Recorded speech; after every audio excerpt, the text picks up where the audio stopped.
Recently, Big J Oakerson and Dan Soder on their radio show on Sirius XM had some interesting thoughts on the whole Chris D'Elia leaked text debacle. In the world of comedy, it's normal for comedians to go at each other, poking fun and good-natured ribbing. While the roast format is meant to be irreverent and provocative, it is important to consider the line between good-natured ribbing and inappropriate behavior. But this recent situation with Chris D'Elia has raised ethical questions about the role of comedians in society and the limits of acceptable humor. You guys are going to find out that I'm on chat roulette.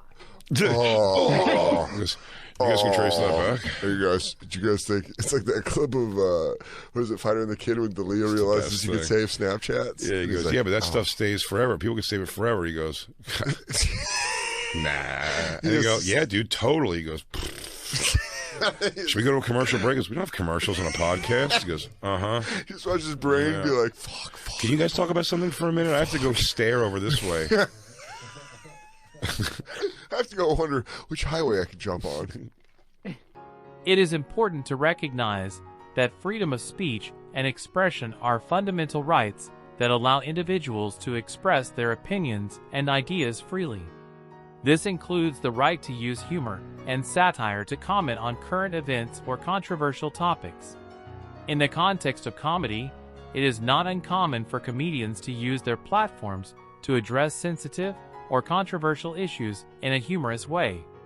Second, it is important to consider the context in which the roasting took place. If the roasting occurred during a comedy show or on a radio program specifically dedicated to comedy, it could be argued that the audience was expecting and consenting to potentially controversial or offensive material. In this case, it could be argued that the roasters had the right to use their platform to address the leaked texts as they saw fit within the confines of the show. A third point is worth considering: the public nature of the leaked texts. If the texts were widely circulated and discussed in the public sphere, it could be argued that the roasters had a right to comment on them as part of a larger public conversation. In this case, the roasters may be seen as exercising their freedom of speech to contribute to the ongoing discourse around the leaked texts. Fourth, it is important to consider the intentions of the roasters. If their primary aim was to use humor to comment on a current event or issue, rather than to harass or defame Chris D'Elia, their actions may be seen as more justifiable. In this case, it could be argued that the roasters were using their platform to engage in social commentary, rather than engaging in malicious behavior. Fifth, it is worth considering the impact of the roasting on Chris D'Elia and any other individuals involved. If the roasting caused significant harm or distress to Chris D'Elia or others, it could be argued that the roasters were not acting in the right.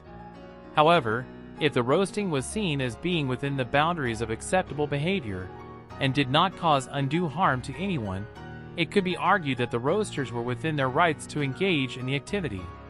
In conclusion, whether or not Big J Oakerson and Dan Soder were in the right to roast Chris D'Elia over the leaked texts during their radio show would depend on a variety of factors, including the context in which the roasting took place.